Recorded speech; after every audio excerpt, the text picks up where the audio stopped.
Looks like Canelo Alvarez is back training, but training for who? That is the million-dollar question. What up, Fight World? It's your boy Ego, and I'm back with some more boxing. Make sure you smash the like button. Also, subscribe to the channel for the latest and greatest in boxing. If you want to become part of the gang notification gang, please hit the bell icon. Shout out to the Super Chat channel donations, the Venmo donations, and the Patreon family. We working.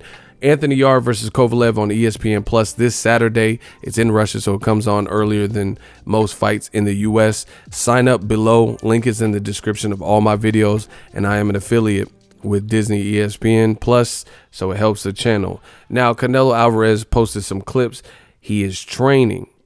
Now, we don't know who he's training for, but there has been a lot of information that has come out, including from people like Bob Arum, that the game plan is Canelo really wants to fight Sergey Kovalev, so he's eyeballing the fight, the ESPN Plus fight that I just mentioned, Kovalev versus Yarde, this weekend in Russia, to see how Kovalev does and looks. And if he comes through that fight, there's a silent pact that they're going to fight each other at the end of this year.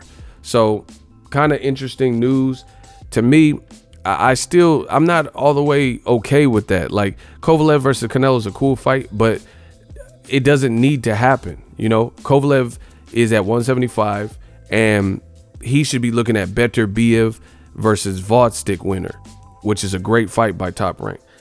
Beterbiev beat Kovalev twice in the amateurs. He disputes it. Those are the fights. Why do I want to see Canelo move up to 75 and bypass all the top names that he could possibly face at 160, like Jamal Charlo, like Demetrius Andrade, a Golovkin trilogy? Bypass the guys at 68 like Caleb Smith, who his own team called out. Guys like David Benavidez, Anthony Durrell winner. Guys like Caleb Plant, who just got a knockout on the Pacquiao-Thurman card. It just doesn't make sense to me. Now, that being said, it's not a horrible fight. There is some danger there, but I do think Canelo's team, they're more willing to fight what they feel is a style that plays well with Canelo's style, even though it's in the form of a bigger fighter with some dangerous power. I think they feel Canelo would be, even though moving up, he's going to be the faster fighter, faster hands, better inside fighter, and the grittier fighter on the inside. Kovalev, I think, was exposed his flaws by Andre Ward. Andre Ward had two fights where it was on full display what Kovalev does well versus what he doesn't do well. And Andre Ward deserves all the credit and then some for how he dismantled the undefeated Kovalev. So this is no longer the undefeated Kovalev.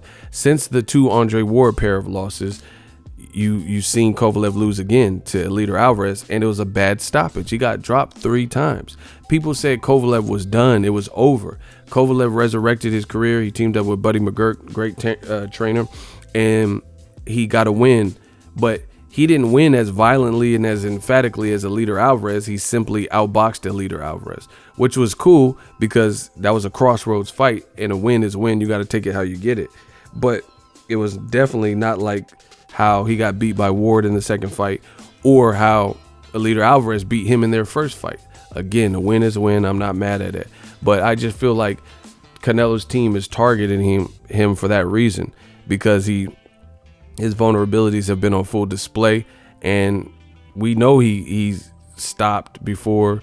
We know when the going gets tough, maybe he mentally folds a little bit. We've seen this stuff. So I do think it's a kind of an advanced cherry pick. That's what I'm calling it. But anyway, whatever.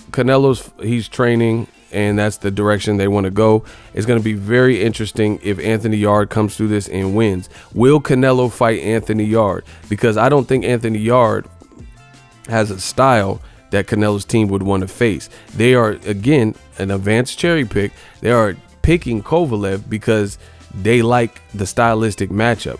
But Anthony Yarde has a real chance here to play spoiler. And if he stops Kovalev and or beats him thoroughly, I think it might be a little bit hard to get a decision in Russia unless he's just done the damn thing where there's no denying it. He's going to have to put on a clinical, dominant performance. But especially if he stops him, that's going to throw a whole monkey wrench, and it's going to be bad because Golovkin's stepping up. He's fighting Derevyanchenko as a mandatory. It's for a title, so people can't really get too mad. This is a guy, Derevyanchenko is a guy that Golovkin was supposed to fight last year, and he swerved him. So now he's making it right by fighting him. He's teaming up with Eddie Hearn. So you're going to have Triple G in a title fight.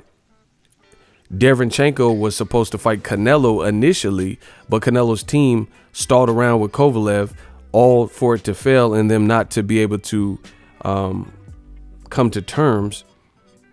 And then now Golovkin's fighting for the belt you just won versus Danny Jacobs. Then you had to get stripped or relinquish it because you were going to get stripped.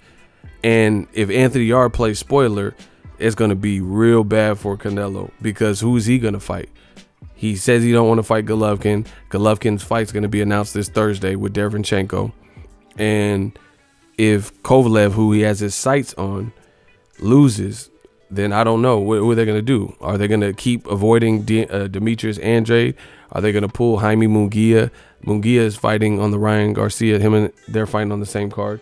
And Munguia said he wants to move up to 160, but DAZN said they didn't want to approve that. So it's going to put Canelo in a tight spot where the pressure is going to be on to fight Charlo, to fight Andrade. Canelo, I will say he actually looks big. So yeah, maybe he doesn't look like bad shape, but he just looks bigger than normal. So maybe he's preparing for a move up and not really tripping off his weight. But looking at the clips, he did look a bit bigger. Let me know what you guys think. Drop your thoughts in the comment section. If you're new, consider subscribing. Make sure you smash the like button as always. Hate, comment, and subscribe. Till next video is Ego signing off. So if you enjoyed this video and want more content like this on the channel, you can show your appreciation by going to the PayPal donate button or the YouTube support button. And you can donate any amount that you feel is equivalent to the value of this video. Much more to come. Thank you guys for your support. Boxing Ego, the future of boxing.